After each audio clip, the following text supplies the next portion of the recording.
can move up one number today. We're in Romans chapter 12.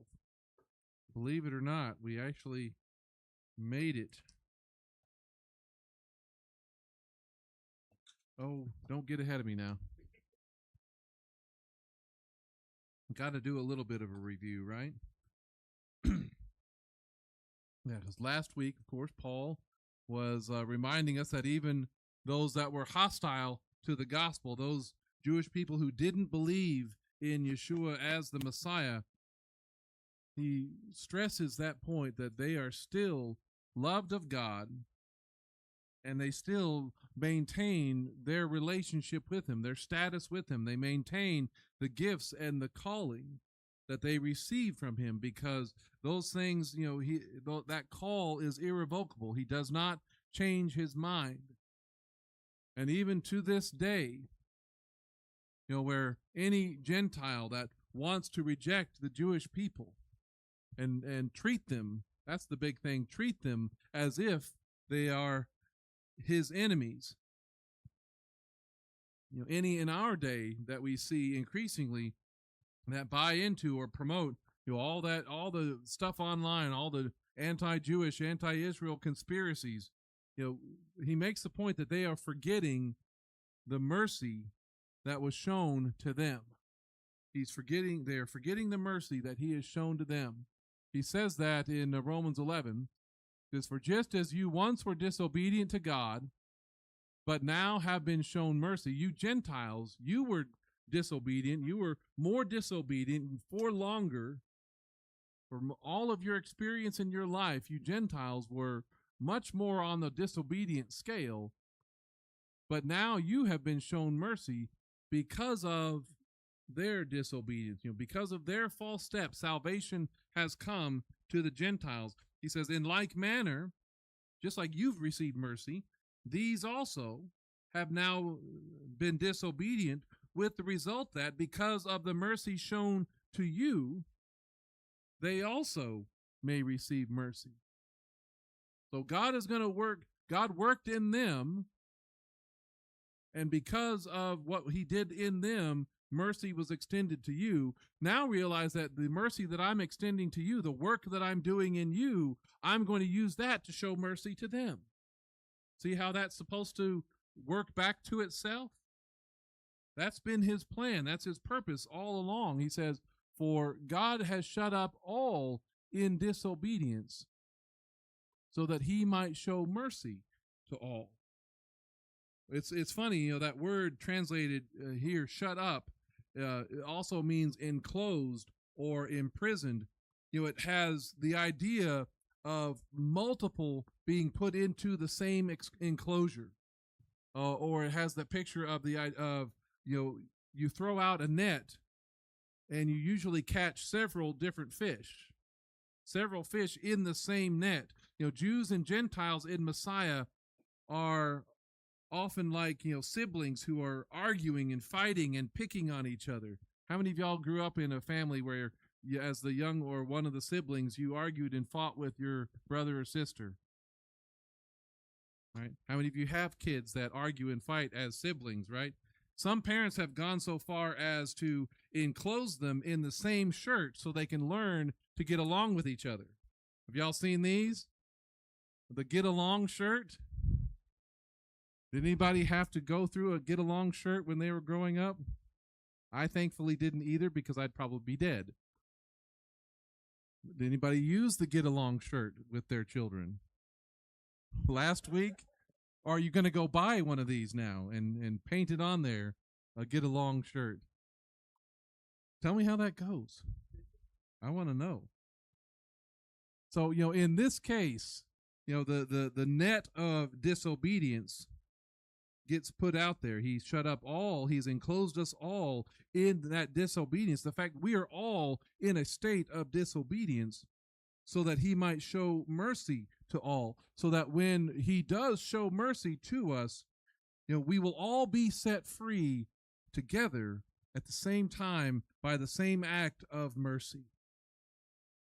The subject of God's mercy being extended to both Jew and Gentile, that's what all this heart of the book of Romans has been driving to in chapters 9 through 11. And he has repeatedly said that, this mercy does not work or operate the way that we think it should, or in ways that make sense to us, nor does he ask permission for how he's going to do it. He made that point first back in chapter 9.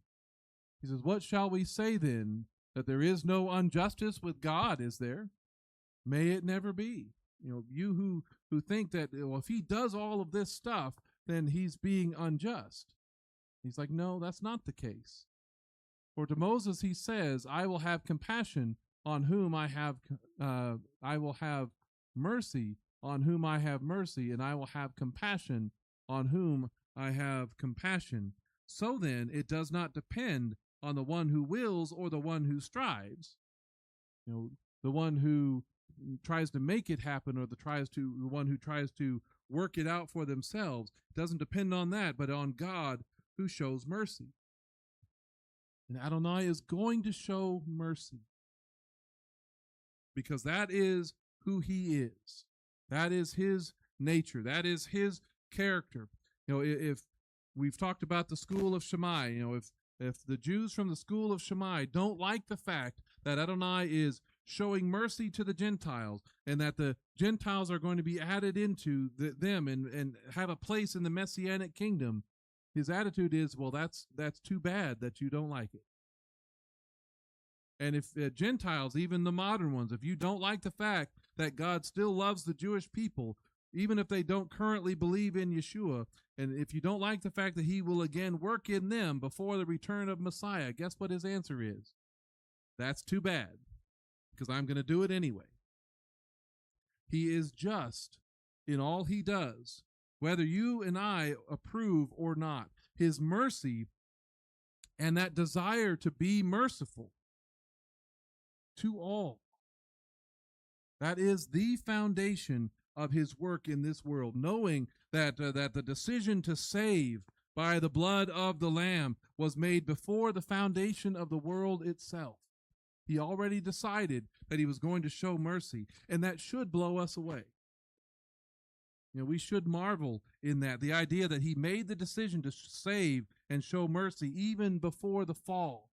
And when Paul gets to thinking about that, he closed chapter 11 with, "Oh, the depth of the riches, both of the wisdom and knowledge of God.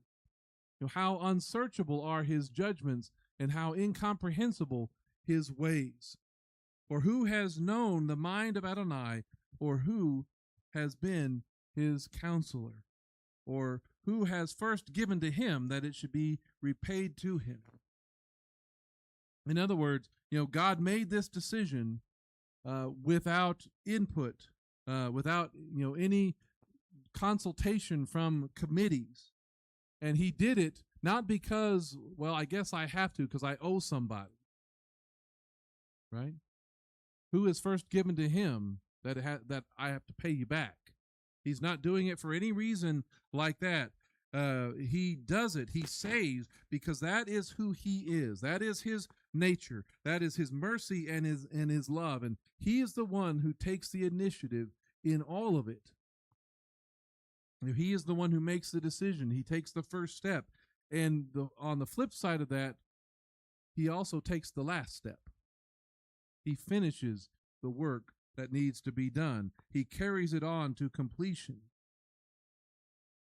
He shows mercy at every step of the way because it is about his glory and the future of his kingdom, and nobody else can take credit for our salvation or our redemption but him. Right? He goes on, he says, "For from him and through him and to him are all things, and to him be the glory forever. Amen." There is no room for anybody else to take credit for what he has done. Here we are in this world. We don't see all that glory now, but we have to understand that that's where we're going. One day, as Yeshua said, we're going to see the Son of Man sitting at the right hand of power and coming on the clouds of heaven. And when that day comes, we won't be elevating or thinking about anymore about any sports champions, no Super Bowl winners, no Hollywood stars, no rich celebrities, and we're not going to be elevating people like that anymore, because that's what the world likes to focus on. We'll be celebrating and worshiping the King on the throne. Amen. That's something to look forward to. That's the future. That's built upon his mercy shown to Jew and Gentile. That's his nature. That's built on his promise of redemption. And that truth and that future should affect, should change, should dictate how we live and operate in this world today. But most of the world doesn't work that way. And if I'm honest, a lot of times I really don't either. Most of the world, we're not driven by what we can't see. We're driven by the things that are right in front of us. Most of us are driven by those basic needs and desires. This is Maslow's hierarchy of needs. Have y'all seen this before or heard about this before? It starts at the very bottom, at the base level, those physiological needs of air, water, food, and shelter, those kind of things. Then it's safety, about personal security or employment or resources or health, being able to know what you have.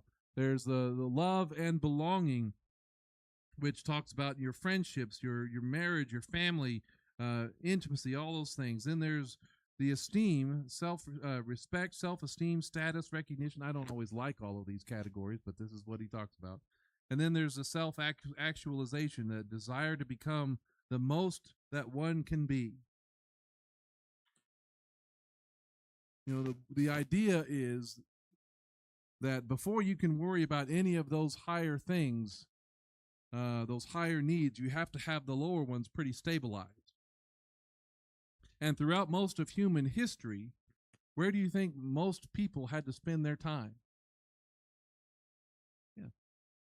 The vast majority of people throughout history spend, this is a guess, but I'm guessing 80 to 90% of their time, if not more, addressing the lowest and most basic needs. Do I have enough food? Do I have some place to live? Do I have some kind of safety or employment? And most of those really, those are mostly met within the relationship of family or community. That's where we find our love and belonging, right?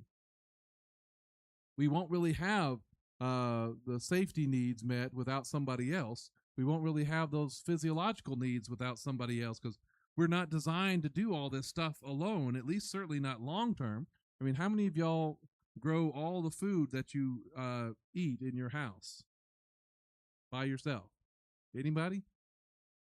No. How many of you built your own home by hand yourself? No. Okay. We pay or hire others from our community. I know you can, but that doesn't mean you did. Built a lot of it, right? But we hire others from the community to do that. Others within the community, they find their purpose in safety, in like police, firemen, or hospitals. Cultures like ours, we are struggling in a lot of ways because of a breakdown of that third one, the love and belonging, the breakdown of family and community. That's why we have a much greater struggle on the issues of safety and psychological. That's why we have so much more of an issue with the top two and such. Cultures like ours, that's where we're breaking down, because almost everybody is anonymous and we're so isolated from each other. The families don't typically stay together. We don't live next to each other. I would love to have all of you as my neighbors, but we don't. Unfortunately, what are y'all thinking? Right? Most crime, when you think about it, is not really done to meet basic needs of food and shelter. Because when people break in and steal stuff, they're not raiding your cabinets with your food, are they? Right? It's done because people want something more. They want something that's expensive, something that's a luxury.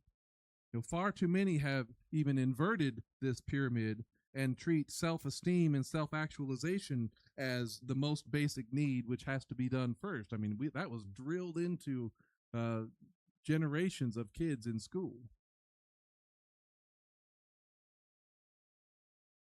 But if you do that one first, without the love and belonging, without the safety, without the physiological needs met, it can make somebody especially self-centered, focused. It can destroy community if you're not careful with it. Make it seem like you deserve everything rather than you work with your family and those you love to provide it for each other. But we truly have more to live for than these basic needs. We have a hope. We have a future that extends beyond all of this, something that we're supposed to keep in mind even when we are lacking in these things.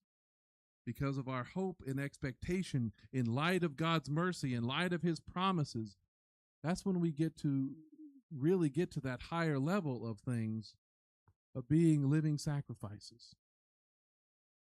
On that scale, this is really at the top. Romans 12 says, I urge you, therefore, brothers and sisters, by the mercies of God, to present your bodies as a living sacrifice, holy, acceptable to God, which is your spiritual service.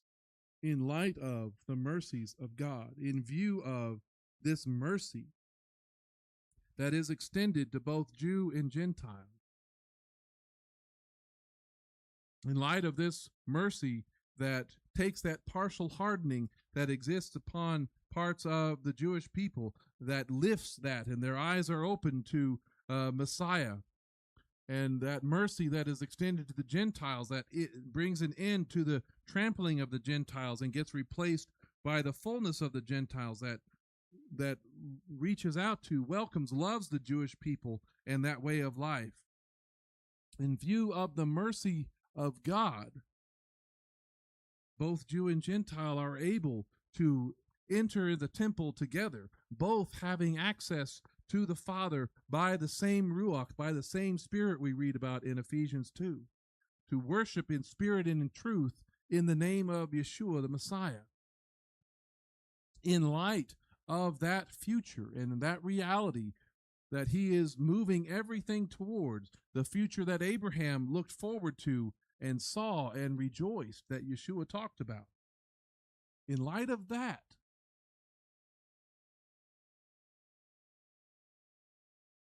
live today as a living sacrifice.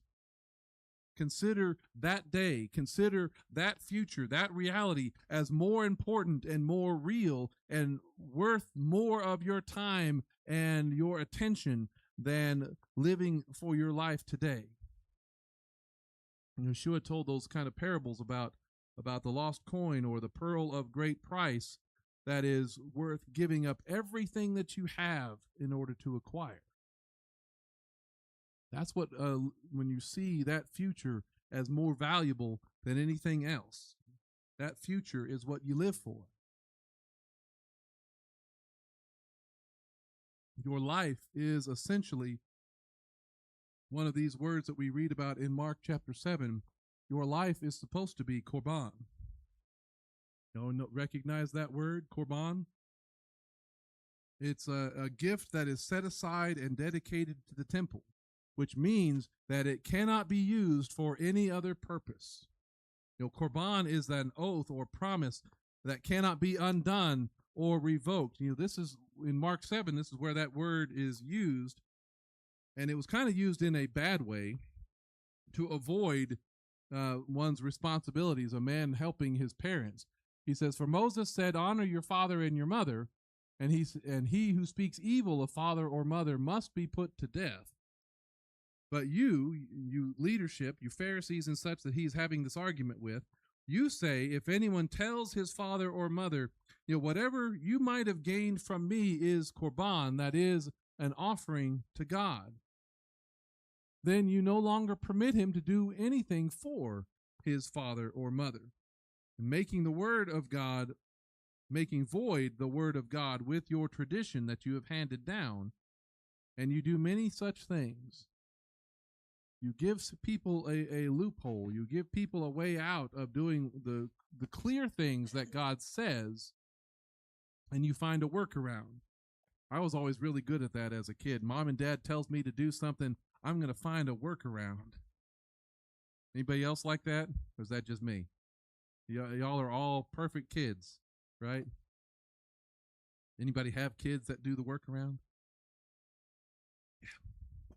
And you know they're doing it because you did it. But they offered this workaround. Everything, whatever you might have gained from me is korban. That is an offering to God. You don't permit him to do anything for his father or mother. So basically, it's like saying, all of my possessions that I have, I'm going to give to God when I die. So that means that if mom and dad, you're in need, you need a place to stay, you need something, I can't give you anything because it's all dedicated to God.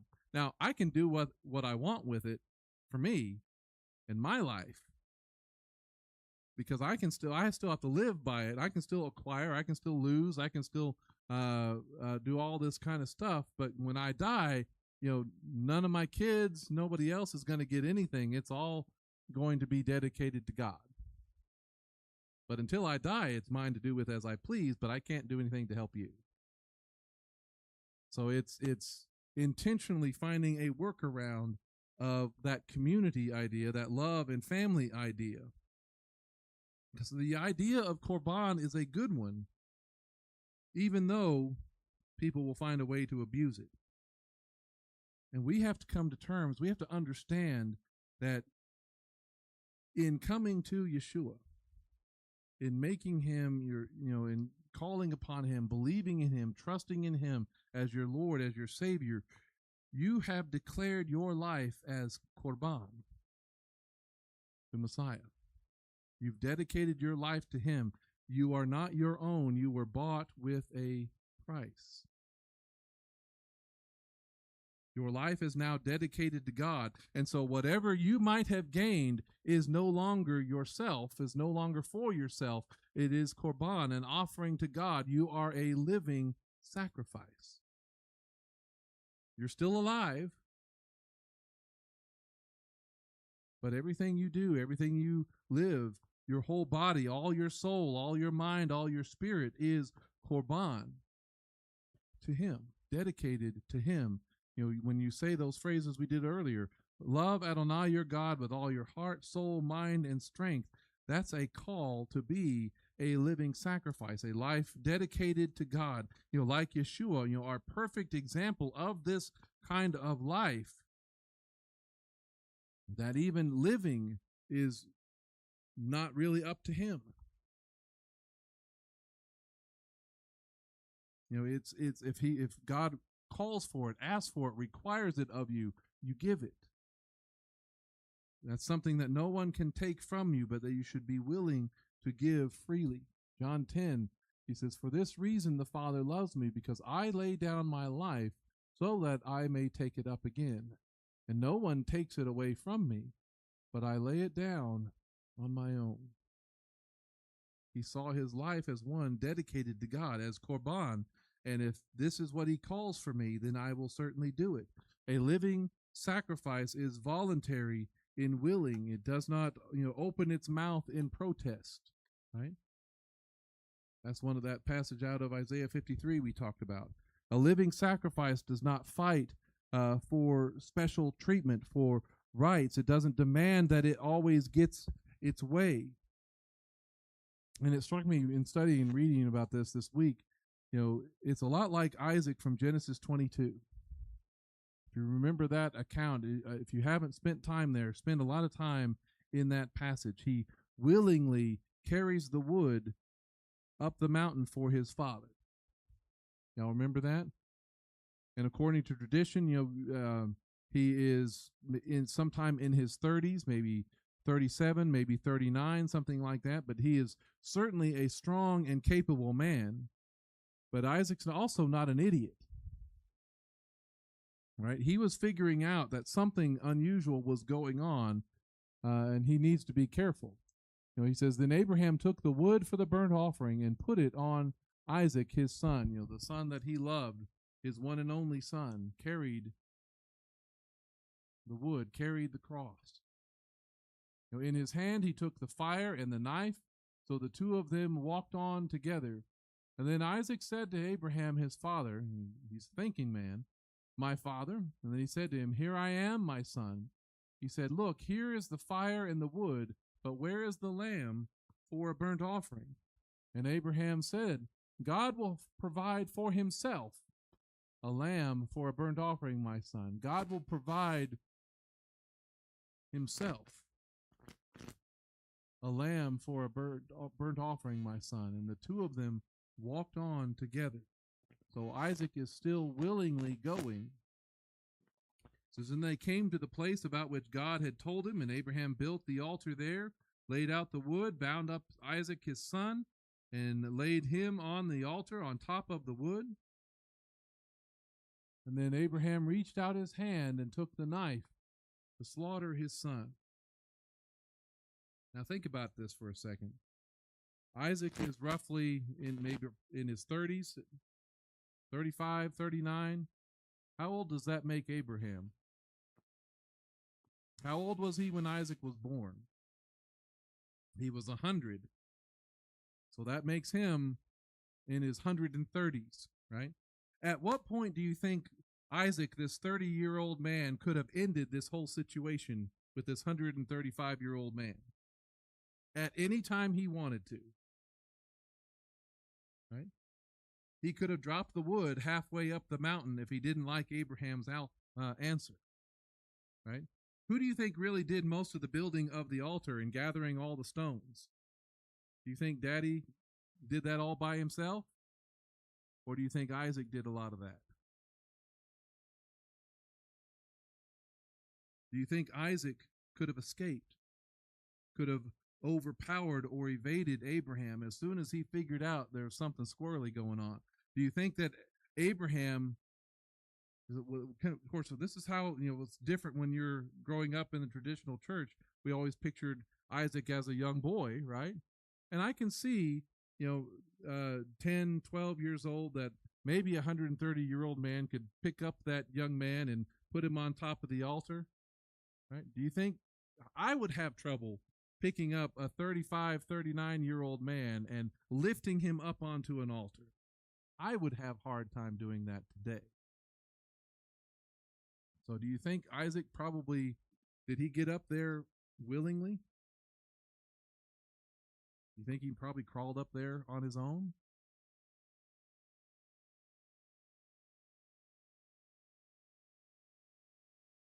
Isaac was a living sacrifice, dedicated to God, and Isaac willingly was laying down his life. And if anything, Isaac didn't want to falter in that willingness. You see that represented in the Targums, in the Aramaic translation, where they add a little extra commentary sometimes. Again, sometimes that's helpful, sometimes that's not. But it says, and Abraham stretched out his hand and took the knife to slay his son. And Isaac answered and said to his father, bind me properly, lest I tremble from the affliction of my soul and be cast into the pit of destruction, lest I flinch, lest I lose my nerve. And there be found profaneness in thy offering. So here you're offering me, and I don't want to be a blemished or spotted lamb. Now the eyes of Abraham looked on the eyes of Isaac, but the eyes of Isaac looked towards the angels on high. And Isaac beheld them, but Abraham saw them not. And the angels answered on high, come and behold how these solitary ones who are in the world kill the one the other. I'm not sure what that all means. But he who slayeth delays not, and he who is to be slain reaches forth his neck. So Abraham is willing to do this, but so is Isaac. He's not backing away from it. Isaac essentially walked on together with his father. He trusted Abraham. He trusted God, and both of them were believing that, I don't know how it's going to work, but God has made a promise that it's going to come from Abraham to Isaac, and we're going to have children, and I don't have any children yet, but God made a promise. So somehow or another, he's going to make this happen. He'll even bring me back from the dead to fulfill his promise, because none of his words will remain unfulfilled.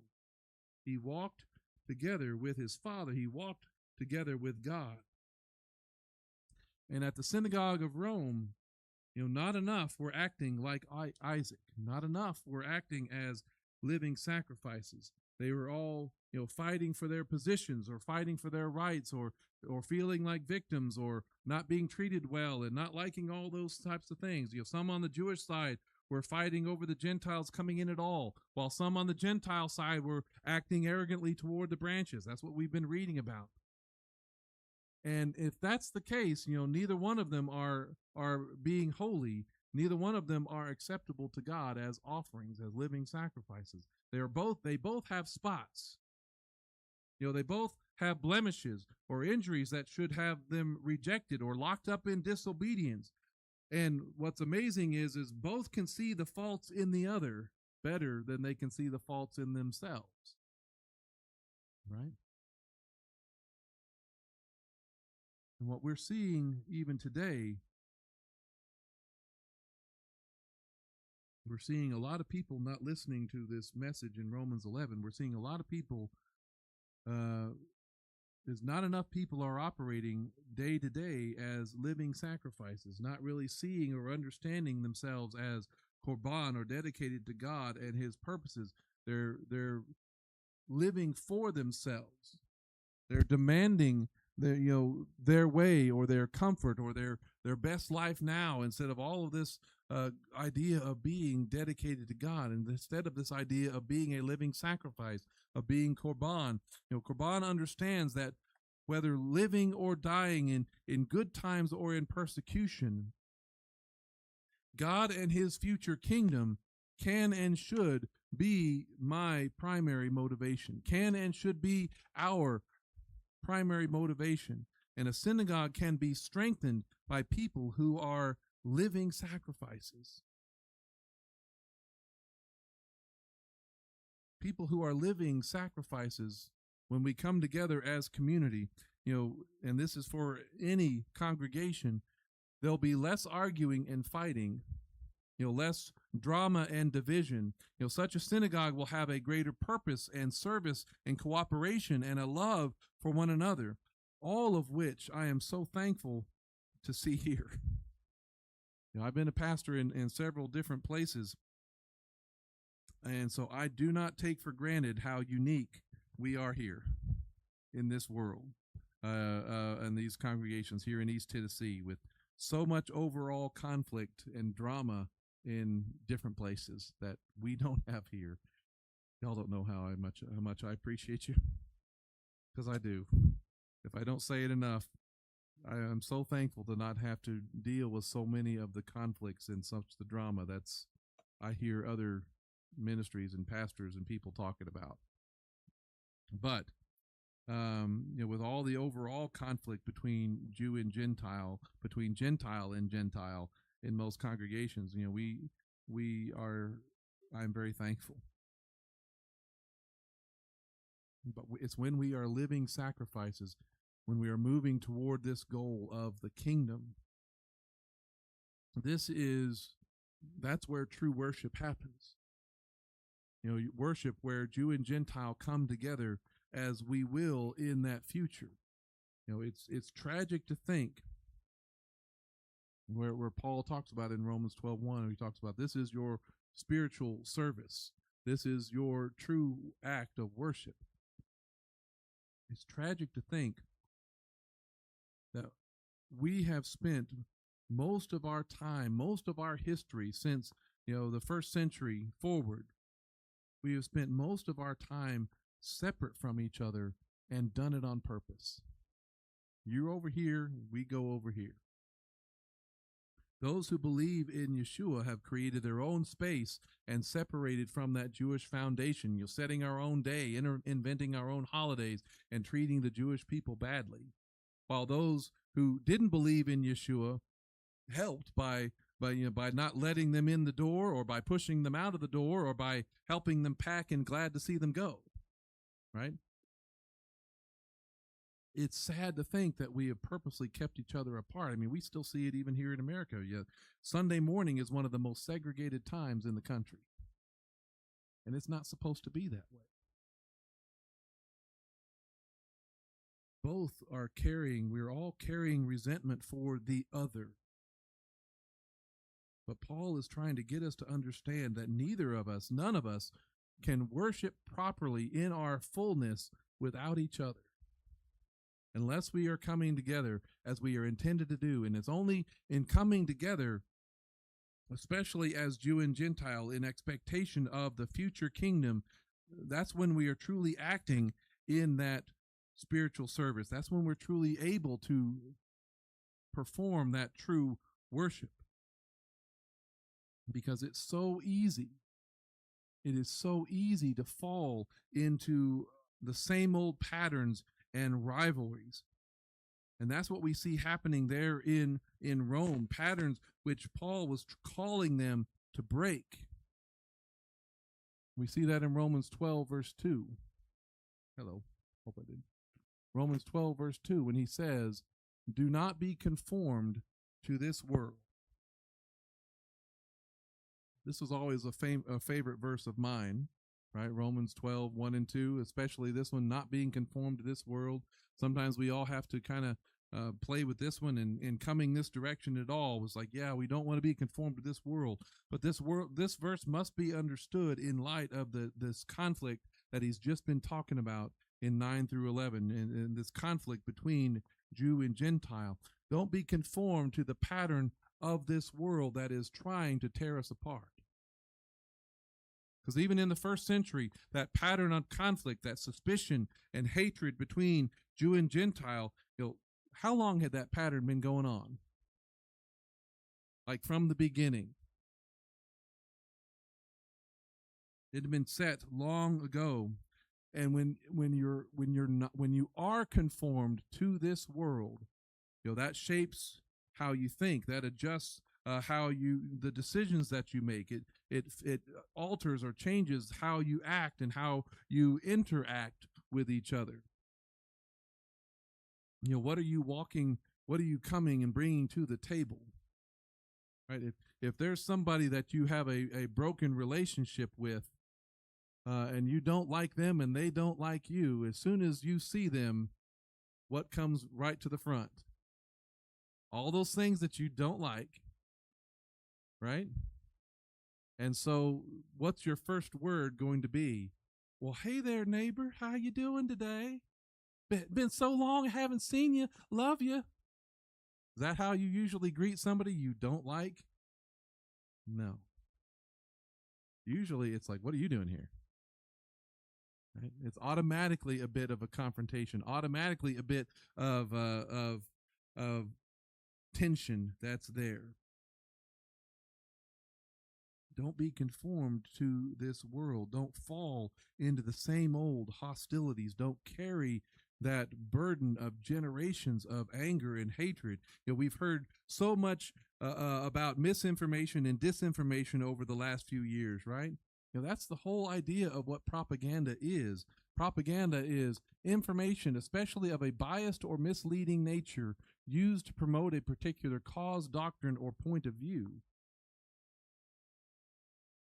All cultures, this is what we need to understand. All cultures have been subject to a powerful propaganda campaign since the call of Abraham and the Exodus from Egypt.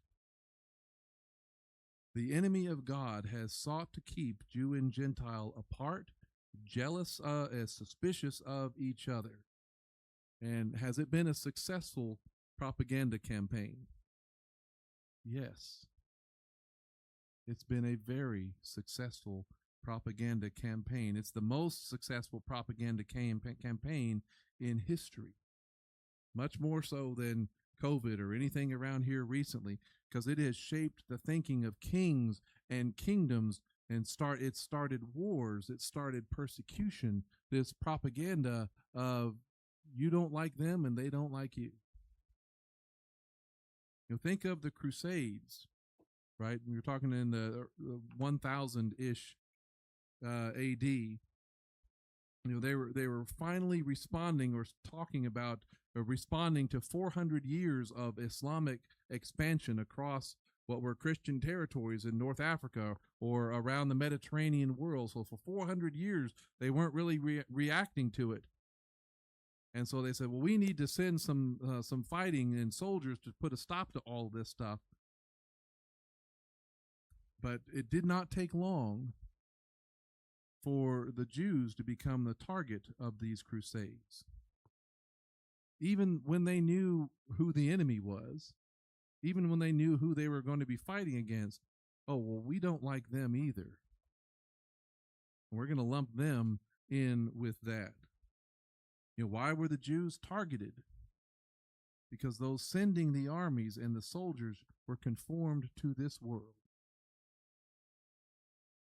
The propaganda from the enemy that Jews are just as much, if not a greater problem than the Muslim invaders that they were having to fight against.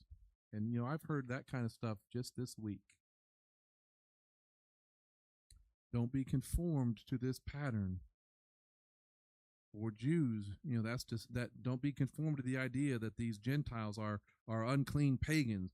For Gentiles, don't see all the Jews as those who reject Yeshua.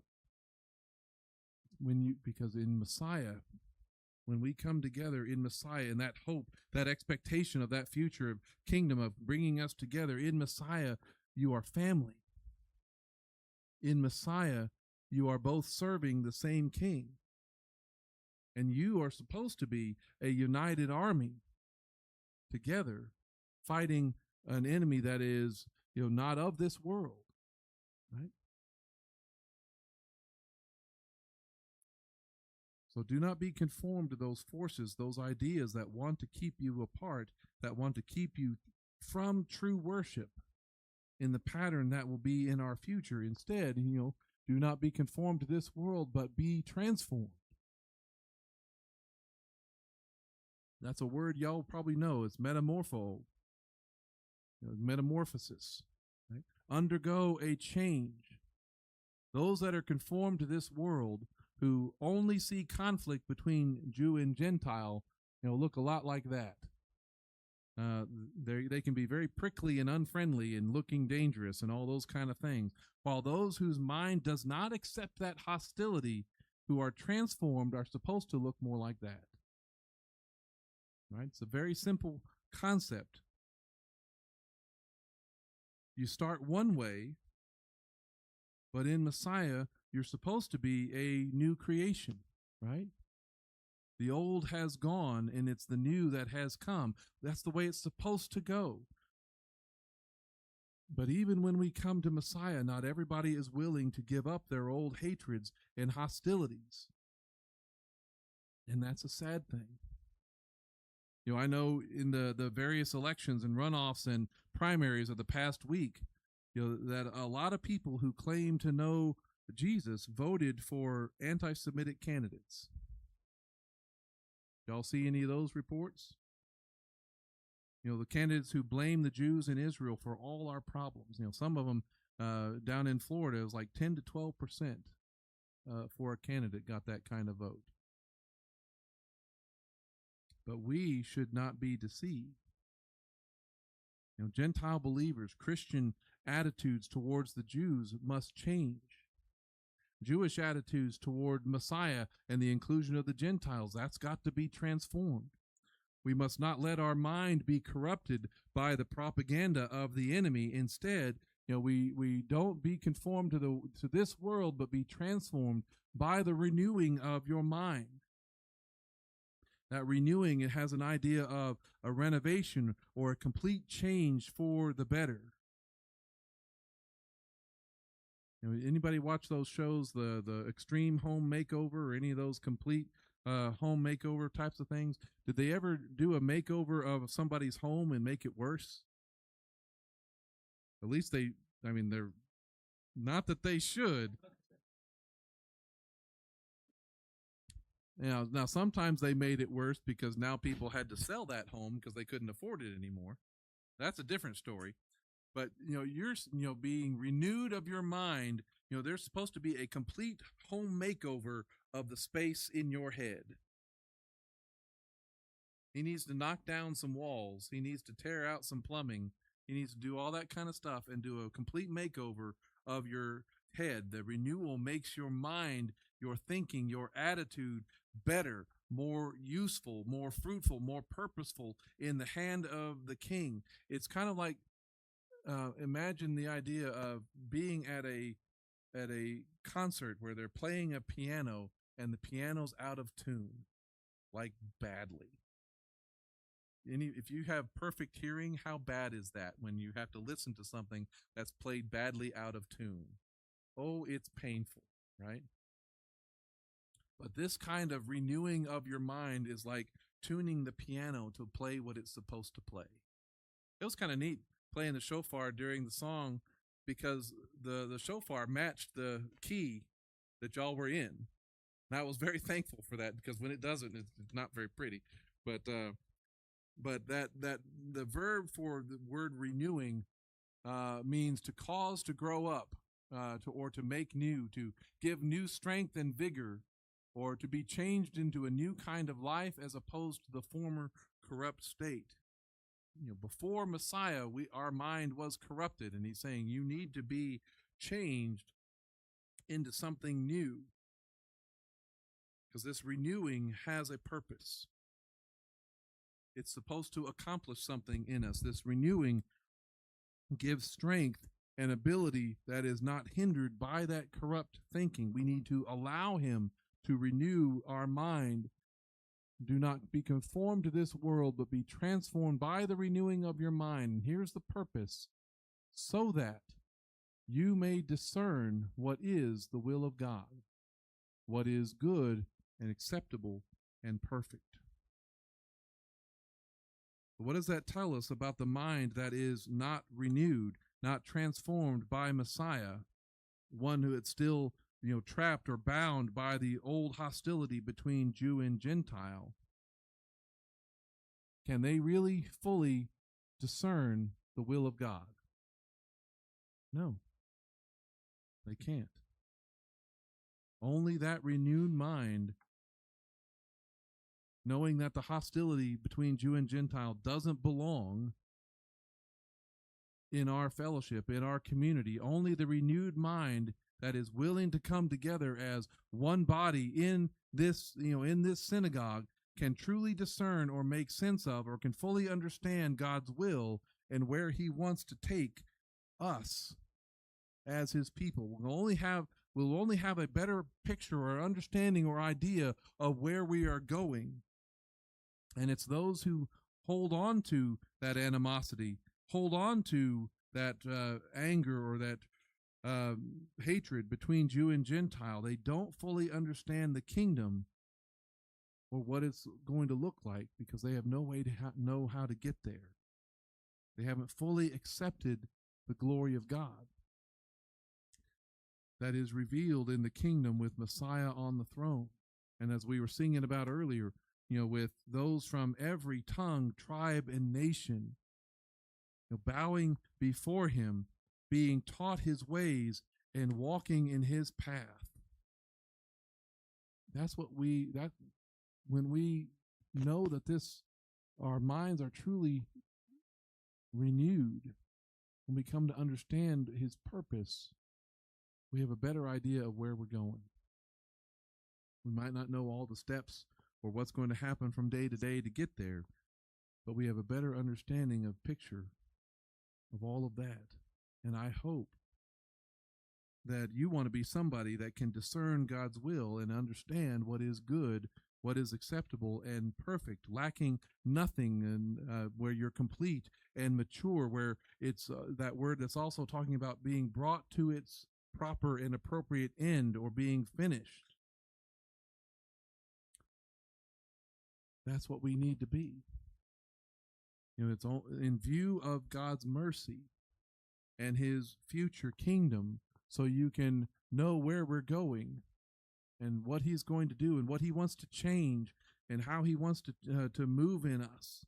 In view of God's mercy, be korban, be a living sacrifice, willing to give, willing to submit to the needs of others, to not demand the rights or positions that you think you deserve, willing to forgive hurts and pains. You're willing to show mercy so that God's will be done on earth as it is in heaven.